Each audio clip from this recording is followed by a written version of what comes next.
We are 2 weeks away from the biggest party of the summer, SummerSlam. And tonight, the two men in the WWE Championship match, Randy Orton and Shawn Michaels, well, they kind of control each other's destinies tonight. Everywhere I go, there's nowhere I belong. And anyone should tell me where will I find? 'Cause everywhere I go, I'm always on my own. Can anyone just catch me before I drown? Can anybody make me feel like I'm not the stranger tonight?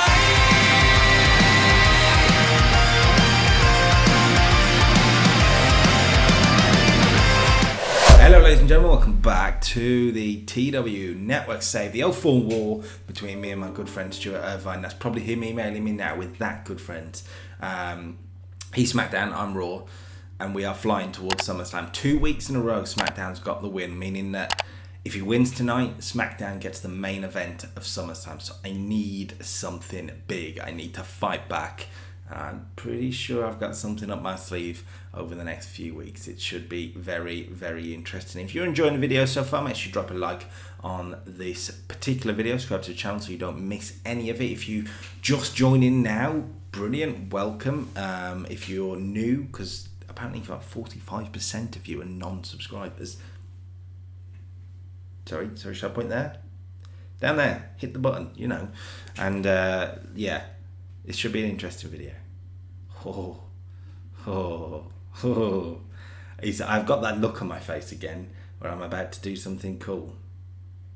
I'm ready. Let's go. Monday Night Raw comes to the XL Center in Connecticut. I think we are in New England, and Matt Hardy picks up a victory over Spike Dudley on the pre-show for a 56. Matt 55. 43 for Spike Dudley. I don't know why Chavo and Daniel Bryan's storyline has been advanced. Maybe it's sort of everyone in the cruiserweight division part of it, and that's why it's boosted, I guess. I mean, I didn't know you can just do the pre-show, if I remember right. Yeah, it's like, I thought you can't boost anything from the pre-show anyway, so. Neither did I. It's done it itself, so who knows? Matt Hardy picking up a win, though. Good for Matt Hardy. Good for Matt Hardy. He's had a tough week. Definitely. Also on the pre-show, Jamie Noble got a win over Scotty 2 Hotty. The king of the pre-show is back, and look at the 64 that Jamie Noble has carried Scotty to. Wow. You could put that on your show and it'd do really well. It'd do okay, yeah. And now I'm thinking maybe Jamie Noble is a single star in the no, I'm not. Okay, let's kick off the main show. Disgraceful behaviour. It should be. He's been carrying that big show thing. On his back, single-handedly. He's been carrying the big show on his back, has he? 100%. You don't know how strong Jamie Noble is. Right, okay, let's kick off the main show with Randy Savage bringing in Randy Orton and Shawn Michaels into his office for a 99. Good start.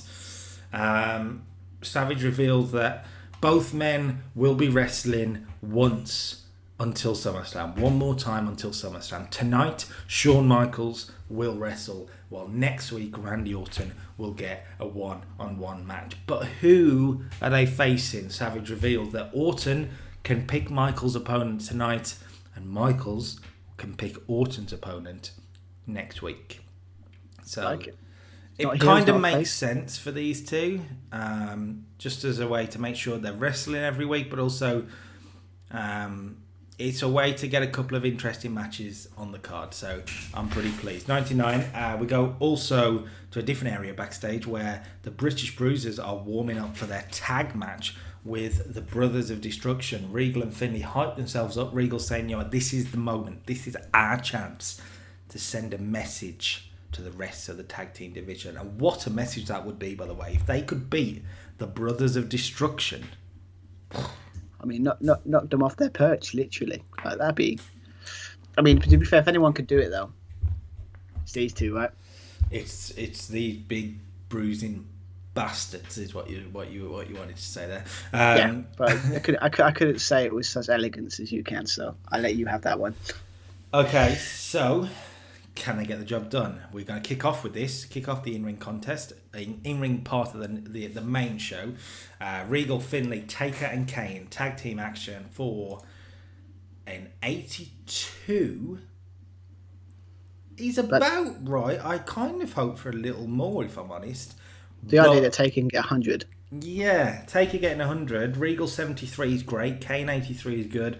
Finley 60 isn't bad. I think the game's been a bit harsh, but it may have been harsh because of the finish. As you can see, it ended in a no contest when Evolution, Batista and Ric Flair got themselves involved. British Bruisers wanted to make a statement and put themselves as contenders for the tag titles. Well, so do Evolution, and they took out, sort of attacked both teams leading to the referee, just throwing it out. Attitude Era type finish. I didn't want to book a winner between these two teams, really. It makes no sense heading into what's going to be a fatal four-way for the tag titles at the pay-per-view. So, yeah, 82 is good. There's a reason that I didn't put this to main event, because I knew I was doing this finish, so I suspected this may happen, basically. So it's a good idea. But yeah, I got to be honest, you're not going to get. Yeah, so I think that's pretty good though. Like 82 is still like it's the opening contest of the show, right? Yeah, I thought it might have got an 85-ish, but like I say, finishing it, and also Finn is in there, so kind of is what it is. Okay, post match. Well, the baby faces clear the ring for an 88, and you see Taker, Kane, Regal, and Finley not shake hands, nothing like that, but just a little bit of a nod of respect from one Warrior team to another Warrior team of a. You've earned my respect after that. So these two teams, while they're both going for the tag titles, it seems they're at least respectful of each other for an 88. Yeah, the funny thing about Undertaker, isn't it? Always sees that almost gets respect from anyone that he faces. Strange, isn't it? Funny that. Okay, backstage, JBL arrives to the arena and he's automatically interviewed by, I don't know, Todd Grisham, whoever, and he's asked about how last week they lost the Brothers of Destruction, him and Masters. Vince has tried to make his life hell, it seems. And is JBL regretting his actions? Regretting, kidnapping Vince McMahon? JBL says absolutely not. And he'd do it again. And you know what? He may do it again, he says. 81. JBL is coming out firing tonight, JBL. I mean that's a dangerous game he's playing there. Dangerous game. I will say, take note of the fact that he has arrived in his limo and his limo is parked in the garage.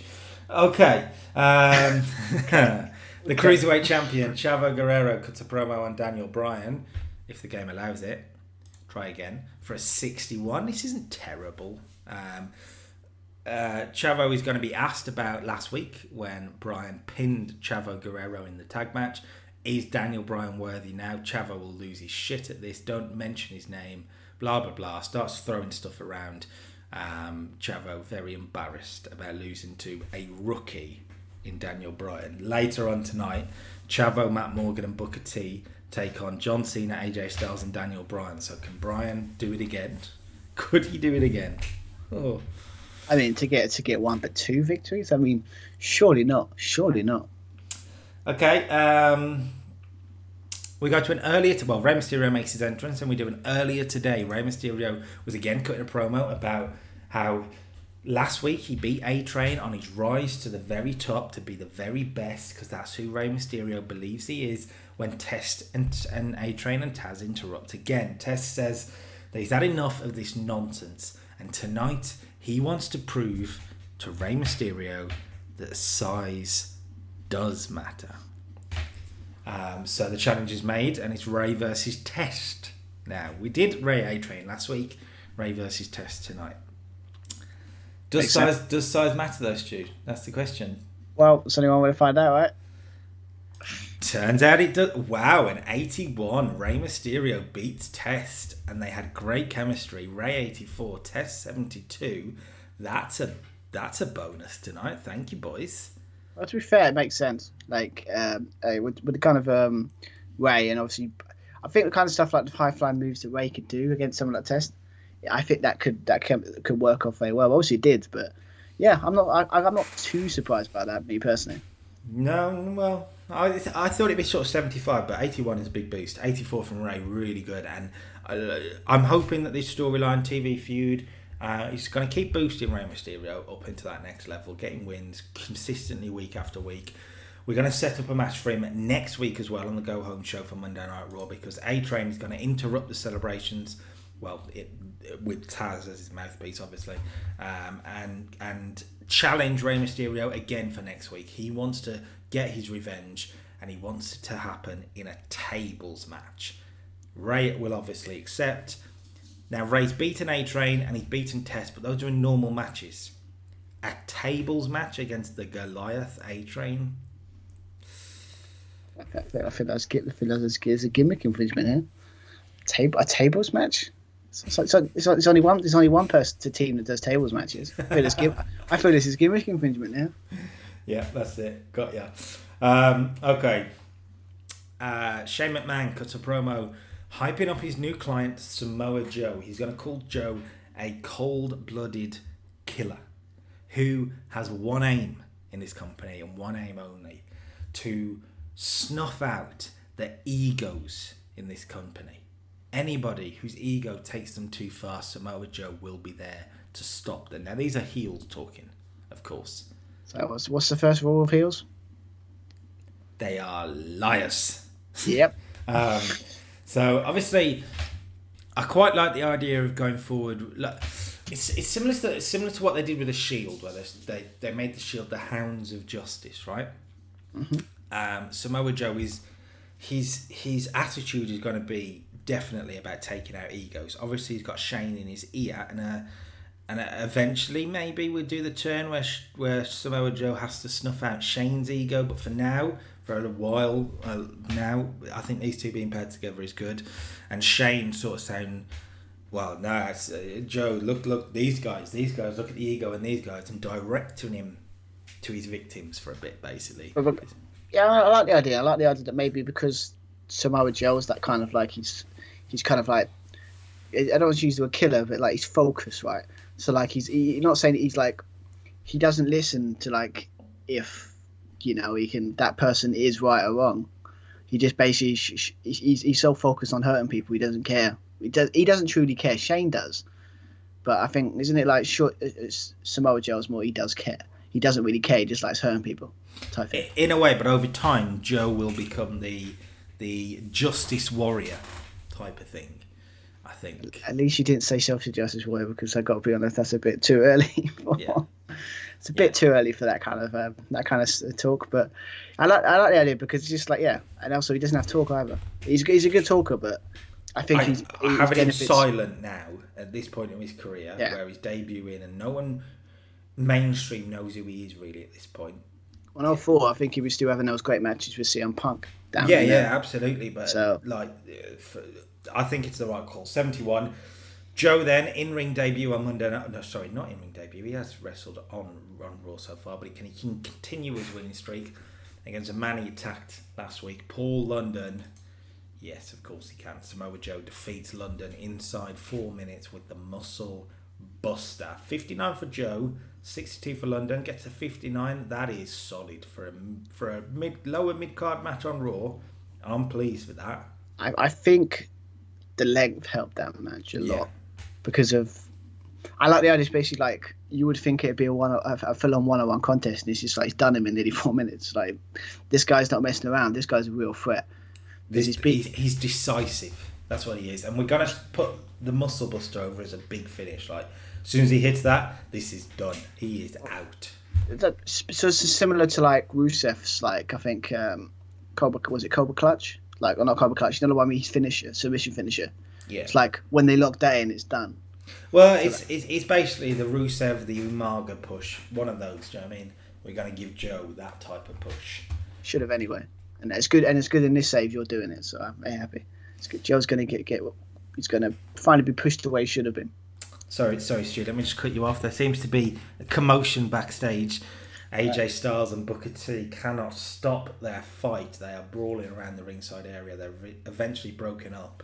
What does this sort of bode for the tag match later, when AJ and Booker are on opposite sides? Are they going to be able to keep their cool for the match to happen? I guess we'll find out later. Booker T foreshadowed a heel turn. He has definitely already turned heel. I mean, I'm sure you did. Alice, did you? I mean, I guess we just have to check later on, I guess, but he definitely should be a heel.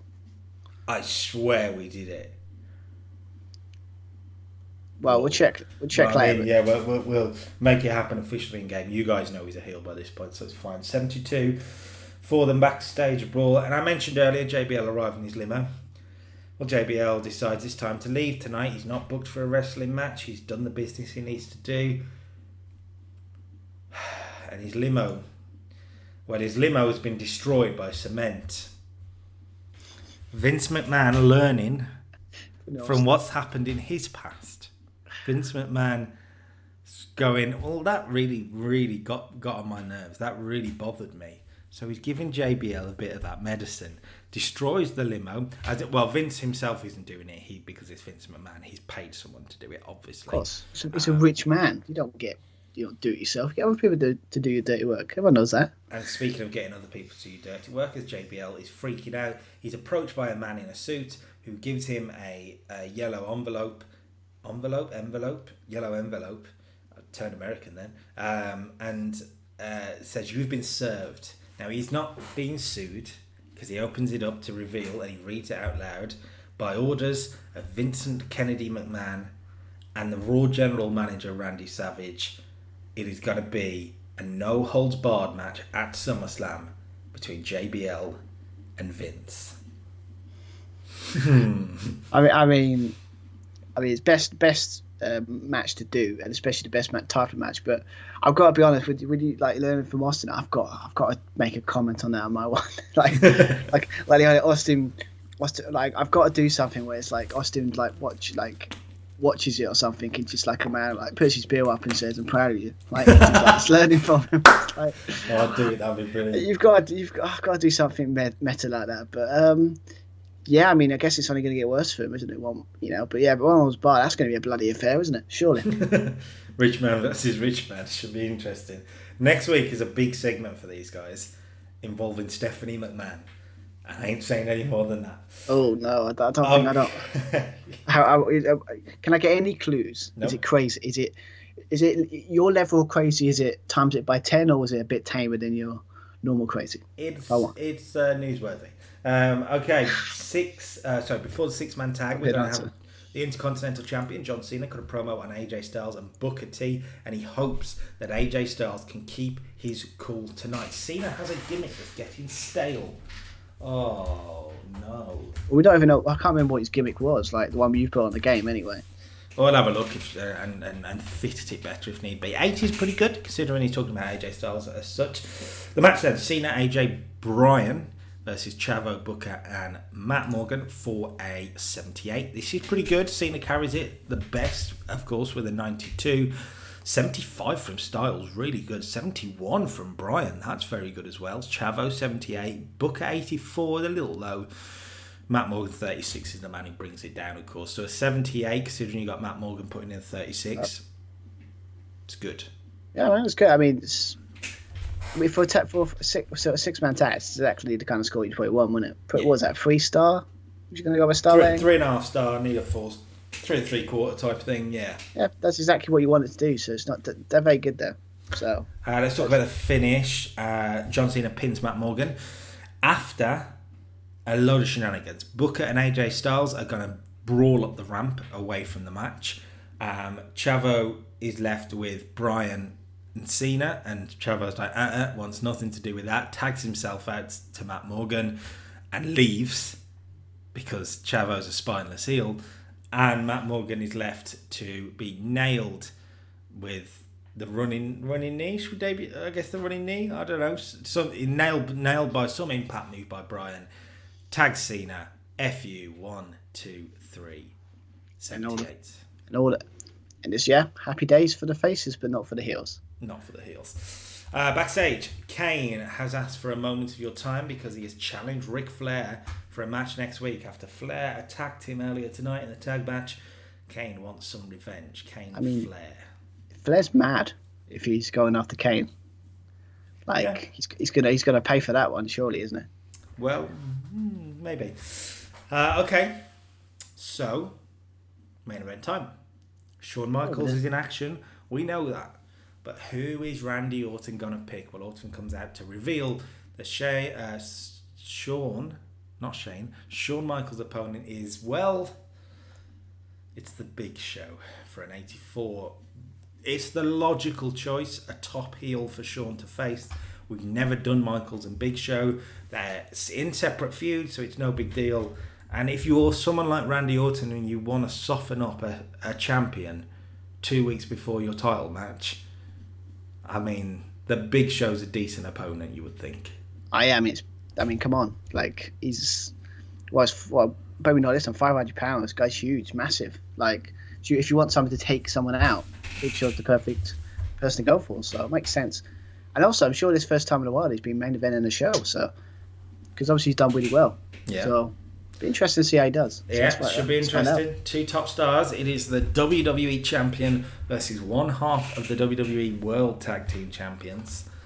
So, Michaels and Big Show in the main event for a 96. Bit you got this week, mate. Jesus, I was not expecting it to get that much. We were talking about it off before the recording, and I said, look, they should get a 90 at least, and I'm happy. But 96, Shawn put in a 99, Big Show 92, and they have great chemistry. That's got to be the best score to save so far, or at least close enough. You know what? For a TV match, it might be up there. I know there were a few pay-per-view matches that were ahead of it, but a TV match, it might be up there. Shawn Michaels then gets the win with the sweet chin music. A clean win because... Actually, no, not a clean win. I've written something and didn't put it in the game there. I do apologise. Orton is going to fail to interfere. He's going to get on the apron. He's going to end up distracting the Big Show. Sweet chin music, 1, 2, 3. Orton's plan backfires tonight. Okay. Obviously. 96. We're not quite done though, because Shawn Michaels now is going to take it upon himself. He asked for a mic to reveal Randy Orton's opponent for next week. So Orton's on the stage, Ric Flair's there, Batista's there, and Shawn says, next week your opponent will be a man who has been unstoppable on Monday Night Raw, a man who is the future of this business, a man who Shawn Michaels thinks is better than Randy Orton. That man? Batista for a 94. We're gonna have Orton freak out on the stage while Batista's just gonna have a cocky smile on his face, like a okay, cool. I think I like the idea of Batista going, you know, like, it's like, yeah, he's not gonna turn him, but he's like thinking, I've always wondered who was better. Yeah, like, that's gonna play into this. There's a reason Shawn said a man who Shawn thinks is better, and Batista's gonna be like, well, I don't disagree. I am better than you. So I mean, I know. I mean, if just people say nice things about it, you're not going to sit there and go, "Well, you know." It's like, yeah, well, thank you. I mean, I always know it, but yeah, just more teasing. I'm not going to pull the turn for Batista anytime soon. Just little digs here and there as we go along. And Randy Orton Batista for next week. The best. I mean, it's bold to do it on like a home show as well. Bold, but they know what they say about people that do fortune favours the bold, so be interested to see what next week, but that's next week. This is this week, so I've got a good feeling that main event's probably you're going to get a very good score this week. I'm hoping for a 94 at least. Let's see what Raw gets. 97. It is the best Monday Night Raw, best TV show of the save so far, and it is purely down to the main event, because if I'm totally honest with you, while everything else on the show was good, it wasn't standout. This wasn't the standout match I hoped it would be. Ray and Tess was better than I thought it'd be. And then the 6-man was good without being amazing. But a world-class main event, a world-class show. I thought out of the 2 shows I've done between now and SummerSlam, I thought this would be the weaker one. Well... Okay, well, I don't know what I'm winning shell shots really, because I've got a feeling that, you know, might have won it this week. But I think I'm a good show, so we'll find out. But that's a tough score to try and beat. But I'm up for the challenge. Always am. Friday Night Smackdown, also in Connecticut, in the XL Centre. Kicks off on the pre-show. Gail Kim getting a win over Miss Jackie, as it looks like she's heading towards SummerSlam. What she's going to do at SummerSlam, I think we're going to find out tonight. But Gail Kim gets a win. 54. She's flying. I'm actually really impressed by that, just because it's like, again, that could be on the show. I could put that on the main show and actually would be pretty good. Like 50-54, it's like, it's not the worst. Like, I mean, Jackie Gator on the main show is dangerous, but Gail Kim can carry her, and that's enough. Gail Kim gets the win. Also, on the pre-show, go on. So the idea that Gail Kim is like, gone, like I know how great in real life Gail Kim is, but in this game, like the idea that she can carry a match from where she started, just amazing when you think about it. You're putting some respect on her name.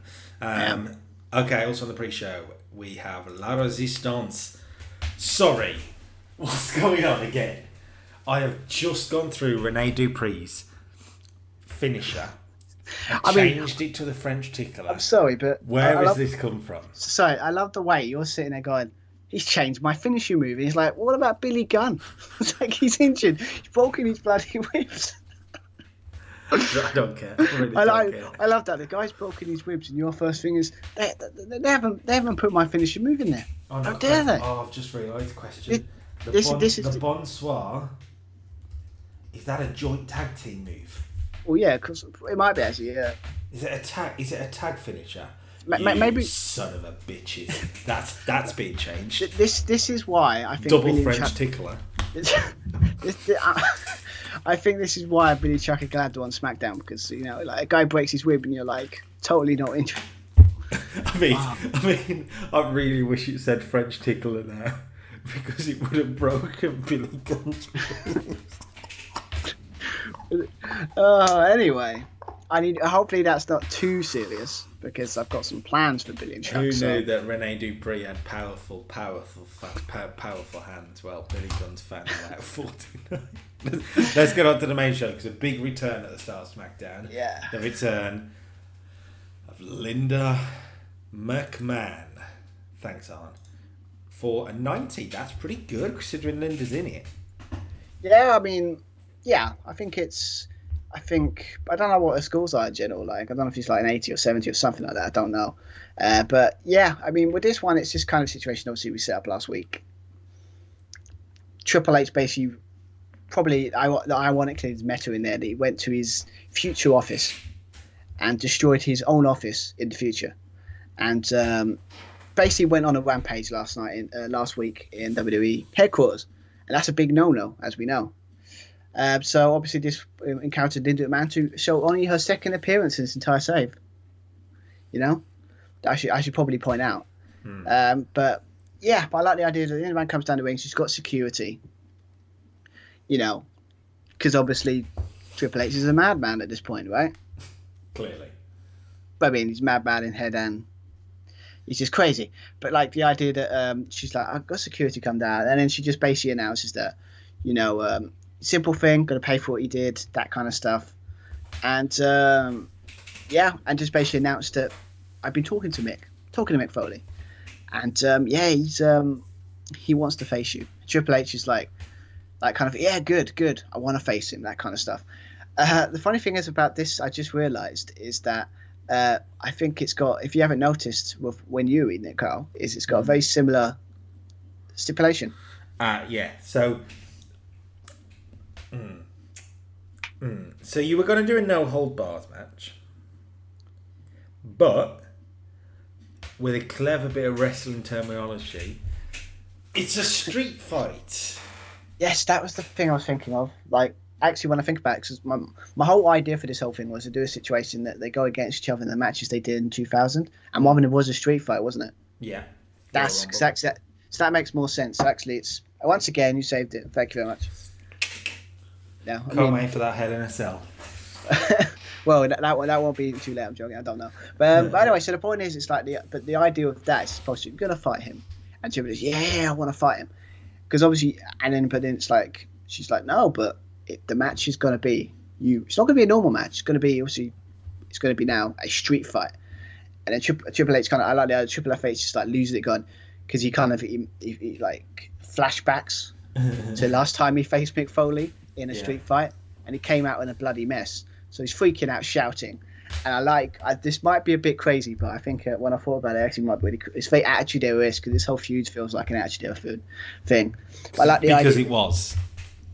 Yeah, because well, I'm trying to do small, trying to do a bit more of the ruthless aggression, but yeah, this feels like a thing you would have back in the day. But like, what I like the idea is basically like he's flipping there, Lindemann gets out of the ring, and then all of a sudden the crowd goes wild because one of the security guards, I don't know how they would put this off, but I'm going to try it anyway. There's one of the security guards. Let's give you a clue who one of the security guards is. Kenny from the Spirit Squad. Ah, no, you're close. Damn it. So close. Damn it. Actually, of course it's Mick Foley. Come on. but he said the security guard, takes off that. Basically, I'm whipping off what Shawn Michaels did all years ago, but it works, so I'm doing it. So, but yeah, so obviously then Triple H is like, oh crap, and then goes after him, starts fighting the crowd, that kind of stuff. But the whole segment is basically the setup that we're gonna have a match between these two, and it's gonna be in it. Well, Street fight. It's gonna be a street fight. So street fight. and I mean, Triple street H- fight kind of sounds nicer for these two anyway. Yeah, and I was thinking it when you done the Raw one. I was like, oh god, I got to change that maybe. You can't have two of the same match on the same show. I mean, you can, but it's just not. I mean, you can if it's Hell in a Cell or Money in the Bank, but no, it doesn't work. No Holds Barred didn't work as a film. It won't work as a pay-per-view name. Okay, good start to the show. Wild start to the show. Mm-hmm. Let's continue that. Tables match time. Bubba Ray versus Rhino. There's only one winner here. It's a tables match. It's Bubba Ray. There's only... What? Unbelievable. The MVP and the most fan favourite Rhino gets the victory. And don't listen to what what the game says there at that finish. We all know there's only one finish you can do in a match when you've got Rhino, table, Bubba Ray. I don't even have to... Do I have to even explain what kind of finish? Do I have to say it? Gore. There you go. Through the table. Does he need a gimmick change? We changed his gimmick to a badass because it wasn't working that well. Oh, yeah, of course, yeah. So we officially made that change. But yes. 4 though, by the way. Rhino put in an 80. I think he found his... Well, to be fair, it's probably, if I'd done it right, it comes across as an old school ECW type fight, right? Yeah, I made this the Wild Brawl as well, and Rhino's a brawler. Yeah, so I'm actually really surprised by that. I was thinking I'd get like a 64 or 65, but it gets 74. I'll tell you what, if this ever happens in this save, and it'll be a long way in the future if it does, but Rhino versus JBL in a Wild Brawl could be mega. I mean, we're talking about like the best. I love it. But yeah, so he does a speed gores. Bubba Ray through the table. The table is set up in the corner. You got to do it. Gets the win. But the one half of the tag team champions doesn't get. They don't end this whole thing being on top. No, 74 for this as well. Yep. This one is simple one. It's just basically just beat down by like Hardcore Holly comes in, still on beat down.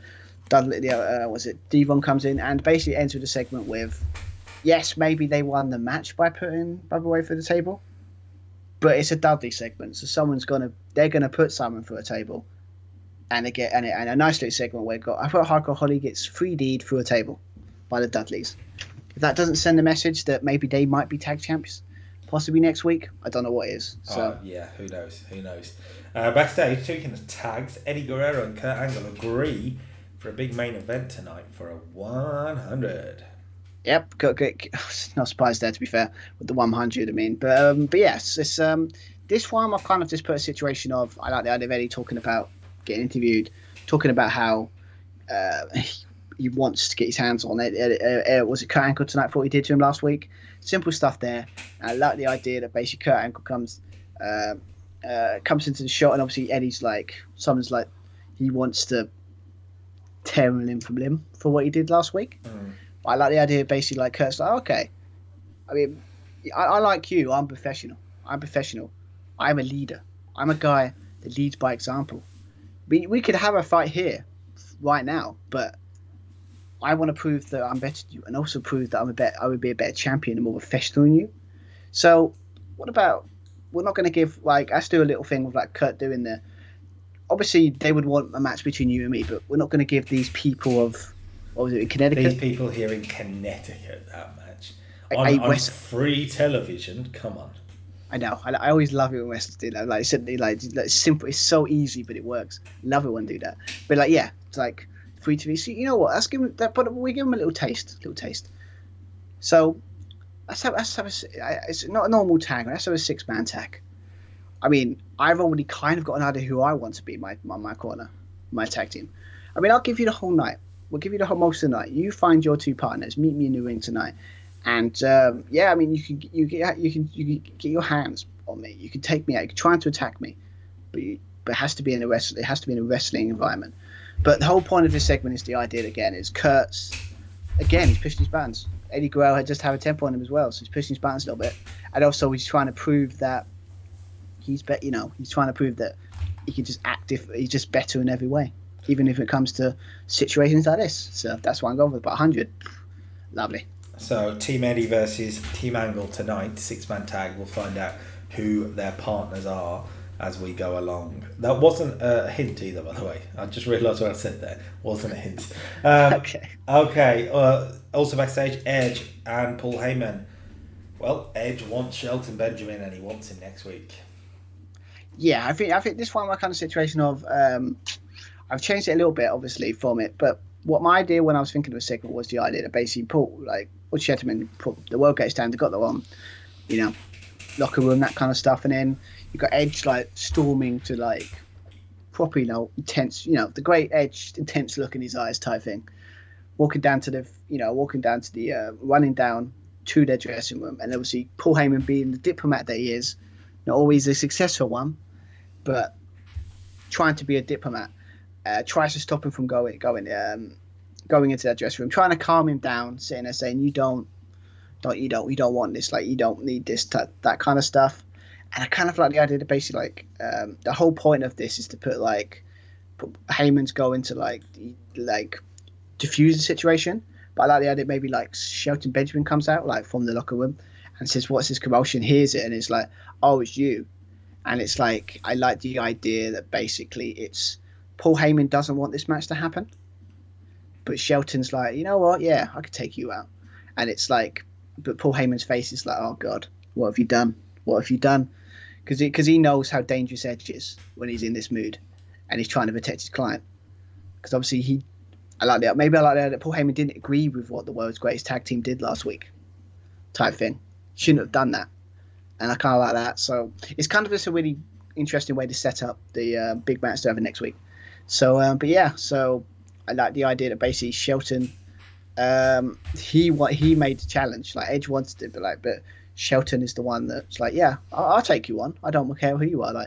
Show a bit of the cockiness and the confidence of Shelton Benjamin, as he's been doing really well. So yeah, but A2, very good. Shelton's mouth getting him in trouble potentially. Also backstage, Christian approaches CM Punk for an 89. Well, I mean, Christian doing it again. That's what I'm saying.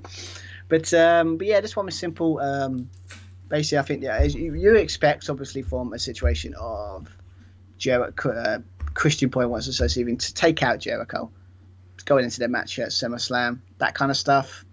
Simple there, but he goes to CM Punk because he's been impressed by what he's done the last couple of weeks. He's done a lot of good stuff and all that kind of stuff. So he's basically trying to say, I'm going to give you an opportunity tonight to face Chris Jericho. I know, and because CM Punk's trying to find his own way a little bit at the moment, because obviously he hasn't split up from the World's Greatest Tag Team kind of thing, but he's kind of doing his own thing without their support. So I like the idea of him going take any opportunity to face a former world champion, he's obviously going to grab, right? So kind of sets up that match that is, if I listen back differently, is next. Punk and Jericho. This is interesting. CM Punk Jericho gets an 89. I'm so impressed by the idea that we put CM Punk, put him in against big raters in this save as well as big names, and I mean Jericho obviously done most of the work with the nice for there, but Jesus Christ, this is incredible. 68 from Punk, but yeah, Jericho 94, helped by really good chemistry.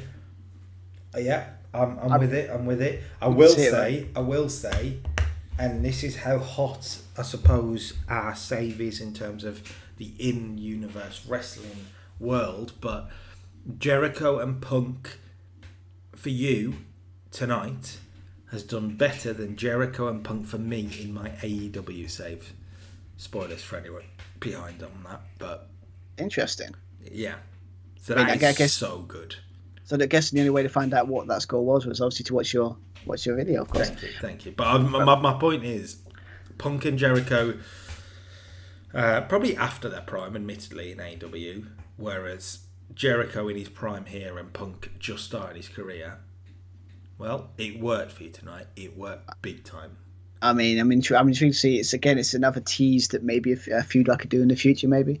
But I mean, I'm not saying it is, but maybe not. But yeah, I mean, I was expecting that to get like the same as like usually think like a eight, like I was thinking like 82 max. Three. I think three would have been. I think would. But yeah, this one is a simple one with basically Jericho. That's actually what the game's actually done. It's actually my booking locks in the walls and he taps out. But with Christian looking on, seeing like, oh damn, plan didn't work this tonight. But yeah, I mean, obviously you say CM Punk tapping out, but he's still early in his career. Jericho needs to win, but you got to pay his dues. He's got to pay his dues. Post match, Christian and Punk beat the hell out of Chris Jericho, and Rikishi comes down for a save of some sort, kind of. Yeah, it didn't work. Yeah, I mean, this is kind of what you're expecting about the match, to be fair. So I think it's just because sometimes chemistry does work in these kind of matches. Yeah, I meant as in Rikishi's save didn't work. Yeah, he just turns up. Oh, I'm going to say, do him now. Too much. You're done. Nice try, Rikishi. But yeah, so this one was simple. Christian and takes out. It's 2-on-1. Rikishi comes out, but the save looks like it's going to be one with the same old stuff you get. But then some, as you expect, the face comes in for the save. But I think I like the idea that basically, like, everyone's like, oh, okay, like, oh, look, where's Punk? Slam, gets the chair, slams. Was it hits that? I don't know why I like this spot, just because I think I saw it once on the Smackdown in 2000. And it's just always good where someone just gets a chair from behind and smacks their knee from behind. It just looks spectacular. But he does that to Rikishi. Then it's 2-on-1 beat down, takes them out, and then basically the whole segment ends up with Christian and CM Punk standing tall after the heels stand tall here. So will that be like a teaser for maybe what could happen in their matches? Maybe we'll find out in this couple of weeks. Maybe. So, but yeah, good match, good post-match angle. Let's see if the newly minted. Well, they were called Aspire, but I think we've got a new name for them. Jacqueline and Molly Holly cut a promo saying they want to take over this brand. Yeah, I think I like the idea of them being. It's going to be weird to say, but like this might be a weird thing, but how do I think of them two? It's like maybe like a main event mafia type thing where it's like they're both like veterans in a way. I think Molly Holly back in this time would probably be a veteran, right? Yeah. Jacqueline is a name that people would know if you watch enough wrestling and then back in those days. So like the idea that basically going after these, like the fed up of these upstarts, the up and comers, like their time. I don't want to use the OGC that my time is now, but that's just how they feel, and they want to take over the division. Say this, yeah, Trish might be the champ, but this is our division type thing. And I think it's just to prove that these two women are not to be messed with. Yeah, they're very dangerous, and that's kind of what the whole thing's kind of alluding to. But 56, that's pretty good. I mean, fully expect it is kind of a secondary women's feud anyway. So, but it's still quite good though. And they, I guess, introduced their new names here. Aspire No More. They're now going to be called what, Stu? If I remember correctly, we called. I'm sure we remember to call them the franchise players. The franchise players should be interesting. So the franchise players then against Jazz and Tori Wilson, and a win for the newly minted tag team with Molly making Tori Wilson submit. Okay. I mean, I didn't. I just put that. To be fair, I just put that. They used a weapon or something to take them out. Proper heel work. Yeah. But I think for some reason actually might work a bit better because it legit makes them legit. Because it's like, yeah, this new team together is a dangerous force to be working with. I mean, I was actually surprised like 60 for. It's very impressive. I think that's really impressive. Very impressive. Very impressive considering Jazz is putting a 48. I mean, considering every performance is below a 60, so it's been boosted mainly due to a very hot crowd. And yeah, that's it. The very hot crowd here in Connecticut love them. Some franchise players. Yeah, apparently. But just a simple thing: set up this dangerous force, and obviously gives someone like Jazz that's just, I don't think would turn the face yet, but kind of alluded to she's turned face, and obviously Tori Wilson as well. Something to fight against. So it's good. So I like it. So yeah. Okay. Backstage, Eddie. Well, he seals the deal with at least one of his partners for a 100. Number 100. It's 2 now. Hopefully that comes good, but we'll find out later. But this one, it's a simple thing of Eddie goes to RVD, and obviously as long as Steve Austin's there, that's probably why it's got it. It got to put Austin. Got to love a bit of Austin. But this is a weird one. This one because obviously we alluded to in the Raw one. I'm tempted to put like a mention, like maybe do like not mention it, but do like an idea of like Eddie's coming and talk to RVD, and then like Stone Cold Steve Austin's watching what happened on Raw. Well, I suppose you can have him watching something. You don't see what it is, so then he pauses the TV to deal with Eddie and this conversation. With Van Damme. And then once Eddie leaves, it turns back to Stone Cold. We presses play, sees Vince filling the JBL's limo with cement, and that's when you can raise the beer and go, "Yeah, I'm proud of you, you crazy bastard." Yeah, I think I like that better actually. Yeah, I just when you did it, it's just it had to be done, right? Had to bring it up, and also it kind of it would be nice that sometimes we don't acknowledging other show doesn't always have to be little snipes. Just saying. No, sometimes just because Raw's the A show doesn't mean I have to brag about it all the time. Oh God. I was trying to be nice there, but you had to ruin it, didn't you? Like, I mean, I've always been diplomatic, but okay, if you want to play those games. But anyway, except for that little side tangent there, this is basically set up that basically Eddie goes to RVD. RVD obviously accepts because obviously he's a competitor, he wants to fight, and obviously he's that kind of stuff, and obviously he respects Eddie as well. But I like the idea that basically, obviously this you'd be like, well, unless Stone Cold's making his in-ring debut, but not yet. Just saying. But like you're thinking, okay, who's the other member? And I either think that RVD or maybe Stone Cold says, I've got a person in mind that could be obvious, could not be obvious. To me, when I say it, it's obvious who the third person is. But maybe put a little bit of surprise on it, but it might be obvious when we get to the main event. But yeah, so they've got a partner in mind. Let's put it like that. Let's find out in the main event. 100, good stuff. Okay, let's go from that to the women's champion in the ring, Trish Stratus. Well, she's made it very clear what she wants at SummerSlam. Yeah, 71. I mean, I can't be surprised. It's Trish Stratus, isn't it? Lita and a very, very ever-improving Gail Kim. Yeah. I mean, yeah, but okay, so basically this whole segment is basically I did. Obviously, last week, as we know, it's basically Trish Stratus was basically going, I'll let you know what my decision is about this situation, about a double count-out next week. And obviously next week is now. So I like the idea that basically she saw what happened last week, and she was just like really impressed. Like really impressed about these two women fighting back and forth, going all out, just to try and have one shot, an opportunity to win this title. Just shows how much this title means to them. Shows how much the title means to me, and it also shows that it's women's wrestling is on the rise type situation. You know that kind of talk, Yeah. Because obviously we'll put across that Trish Stratus is basically trying to be like this pinnacle, the kind of like this person that wants to take the women's division on her back and try and elevate it to what she believes it can be. That I think is pretty cool. In 04, that's probably pretty. It's up there. It's pretty meta. It's pretty meta considering what they ended up being as well. So I like it. I do like it. And yeah, triple threat SummerSlam then. Yeah, pretty much. Basically, pretty much sets up the idea that Trish basically goes, like, people say, you think I want to choose one? I want to choose the other? No. My job, like, I want to elevate this division. So, you know what, I'm a fighting champion, so I'm going to face you both. At the same damn time. Yep. And it kind of ends the same, and we can together prove that women's wrestling is where it's at. They could put women's wrestling on the map indeed. So Joe, I'm going to have to cut you off there because there's a commotion backstage. I can't believe it's happening again.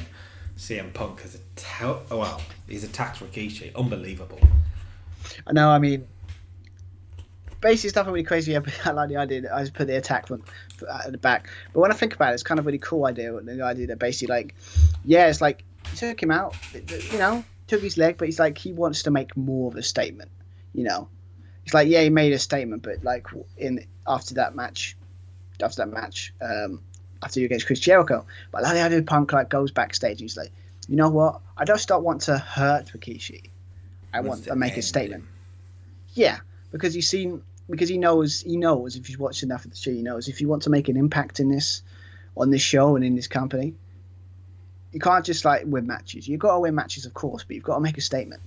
And he's seen it with other wrestlers that have done this before, and they became megastars. So CM Punk seeing this and going, you know what, this is what I have to do. So and takes him out. And but the funny thing is, when you cut to it, we don't see the attack. We see the aftermath of the attack. I like the idea of him, like, we cut to it, the cameras are on there, security, medical staff checking on his leg, and you just see CM Punk with a massive grin on his face, holding a steel chair. Yeah. Just, you know, just like happy with his work, as you say. So. Well, why wouldn't he be?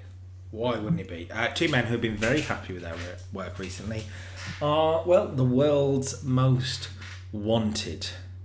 And they cut a promo on their opponents tonight. The Basham brothers for a 49. That's fine. I don't mind taking it. Sorry. Scott? What have you done? Scott? What have you done? What's Scott Steiner doing there? And you hate the guy. What are you doing? Know what, though? The best thing is this has probably boosted your score. Probably, but it's not what was planned. So, Val Venus and Stevie Scott Steiner Richards cut a promo. I've got a better idea. I just had a thought. Maybe he's, I don't know why he would do this, but they're both crazy, so they can pull it off. Maybe do a situation that basically they're like, for some reason, I don't know why, Stevie Richards is dressed up as Scott Steiner. I don't know why. It's mad, but when you think about it, his whole gimmick in ECW was dressing up as other people, right? And also just shows how freaking crazy they are, maybe. I mean, sure. Anyway, 49 for the pre-match promo. The world most wanted are ready to prove their tag title credentials. Can they beat the Bashams though? Well, I mean, obviously. Yes, 38. That's fine. The crowd were turned off by having a match outside of the pre-show between workers they don't have any interest in. Well, I had to take a risk. I had to do a risk at some point. And if you're watching it for my save, I'm used to getting that kind of low ratings when you start off something. But that's fine. I think, it's definitely going to affect the score, so I'm probably not going to do red this week. But I just think, well, I could put them against a big tag team, but you got to. Also, it proves that, sorry, Bashams, but this might be the end of the road for you. Because the Bashams would be a great tag team in the OVW division. 38, right. I think the least said about this, the better. Val wins with a roll-up. I think we move on to the main event, right? Just let me point out the thing and say just one. Like, yeah, roll up, Danny's against Danny, whatever. And then obviously afterwards, Basham's attacking from behind. And then, I was going to set up a feud with him, but now with this kind of score, I don't know if I want to now. I think we can dead the attack and dead the feud. Right, backstage, Kurt Angle. So, he said he had partners in mind, and he reveals those partners. He wants the House of Pain for an 86. The real Scott Steiner here. I know, in two places at once. He's very good, this Scott Steiner, isn't he? Very good. It's because you had Scott Steiner on the brain. That's why when you were booking it, that's exactly what must have been. Not because you're his super fan. Of course not. But this one I've just put a situation of just Kurt's like kind of coming in obviously after the House of Pain, like kind of putting across that basically they're, like they've seen what's happening in this division. They're on this show. People like us should be running it, not people like Eddie Guerrero, not people like RVD or whoever their other partner's going to be. Who better though to stick on the world champion 2 weeks before SummerSlam than two men who literally give out pain wherever they go. The House of Pain. It makes total sense to be partners, right? Exactly. I mean, if I wasn't going to go full Vince and say like put a lethal bit of poison type thing. But I just like the idea that basically Kurt's trying to show that it's only a matter of time before he runs this show. and tonight he's going to prove it. It's going to be. I'm tempted to go. It's not a prediction. It's a spoiler type thing. That it's only a matter of time before that title's hits. He wants his show, and he's going to prove it with the most devastating team that is the House of Pain. So yeah, sets up the main event, I think, quite nicely. Well, it's all on this really. You've had a decent show so far, but obviously with Raw putting on an all-timer at 97, you need this main event to do much better than, I'll be honest, I'm expecting it to do.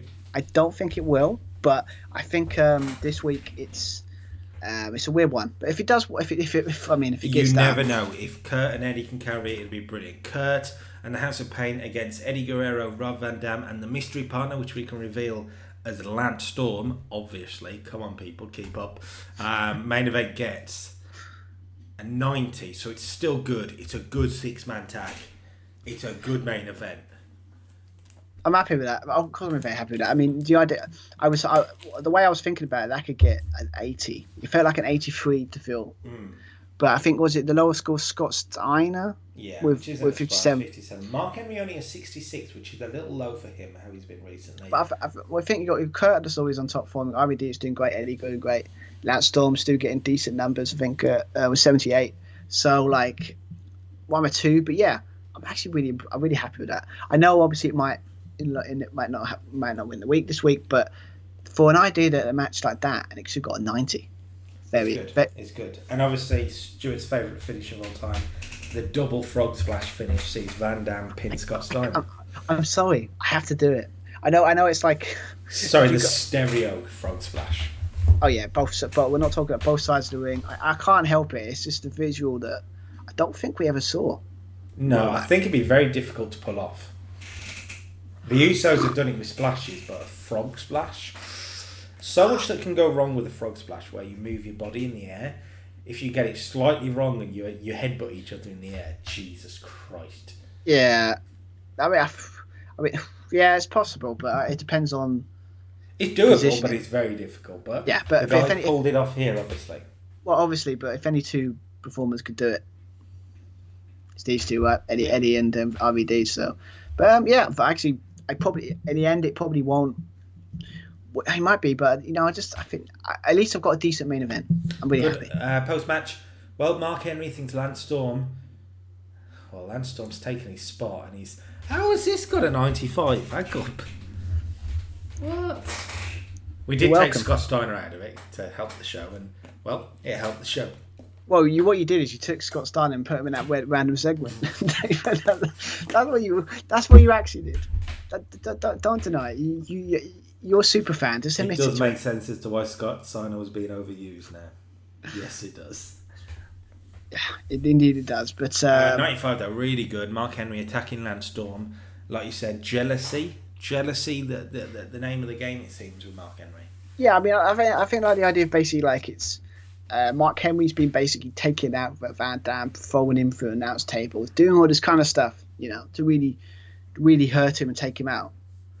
And it's like, and then all Lance Storm did is like 1 or 2 big wins, like a couple of wins, and it obviously lost. Like, as per the situation, he was watching that thing last week with Lance Storm and Stone Cold Steve Austin with the respect thing, and it made Mark Henry irate because it's like in his own head that should be him getting the respect from Stone Cold Steve Austin, not Lance Storm. So I like the idea that basically like he's going after RVD wants his title, but I think because of that segment last week, I like the idea that he hates Lance Storm a little bit more now. Right. Like he wants RVD, he wants the title, but I think he wants to destroy Lance Storm. Well, Mark Henry is he's going to induct him into the Hall of Pain, it seems. 95 then. Look, 97 to beat for Raw. If I get a 90 again, if I get a 92 or 90 or at least an 89, I'd be happy. 89 would be a bit disappointing. If I get a 90, 91. I think you're looking at 93, 94. I don't know. Look, you never know with this game, so let's find out. Smackdown gets a 94. So, yeah, it's a good, strong show. And if I didn't have an all-time show, I think you may have won the week. Like, okay. It's hard to call. That is our good rating for us. Well, not saying it's a nice way, not an average. Is average rating even a way? So we usually get like 92. I would say 99. average is about 90, 91, but like 94 is you've put on a good show. I mean, the idea that you've got like I've got a 38 in there, and it's still getting 94. Yeah. I mean, obviously the main event did help, but yeah, I mean, again, if you look at that, was it 1, 2, like a couple hundreds in there? You've got like, especially that, what was it, that the opener with that tables match to get like a 70, was it 73 or something? Like, it's a very good show. I'm surprised it's done better than I thought, because obviously a lot of it's You forget about Jericho and Punk with an 89 though. That boosted the show by so much. Like, that was nearly as good as your main event. I mean, I think maybe that probably saved that 38 looks bad, but it's not as bad when you think about it. A couple of hundreds as well, and 95. It's a good show. Unfortunately, Raw did just like. I mean, the best way to say it is, this is one of those. Yes, it's a good show, but the Raw was a show that people would talk about for years, type of thing. I don't think we'll beat 97 in the save again. I'll be honest. This is our level. So it's 2-1 Smackdown, right? 2-1 Smackdown this month now. Yeah, I mean, all I say to that is, but the only hope I've got at this save, they say never going to get it again, is me to find a way to finally get my own 97. That's it. But 2-1 Smackdown again, means next week it's all on the line. If Raw can win, the Twitch chat will vote again for the SummerSlam main event for number 2 pay-per-view of the year, really. SummerSlam. All I'm saying, for me personally, is that we can't be having too many draws. We need to have a decisive winner. So I mean, we did last month. We don't talk about last month. All right, Bruno, let's go. SmackDown was good. Raw was better. Let's see what next week. What a show that was. What a show. A 97. My God. That's one of the best. That is the best show of the save so far. I don't think we'll beat that. I said this a few weeks ago with the 96, and we've managed to do it. What a show. What a great main event between Shawn and Show. Literally. I mean, SmackDown put on a good one with 94, but you can't beat a 97 like that. Monday Night Raw, back in the race. We go to Wednesday. It's all down to Wednesday for the SummerSlam main event. If Monday Night Raw can win, we go to a Twitch vote. Scary. So I'm pulling out something big, as you saw. Batista versus Randy Orton. That should be an interesting one. If you like the video, drop a like on it, subscribe to the channel for a whole lot more, and I'll see you Wednesday. I'm excited.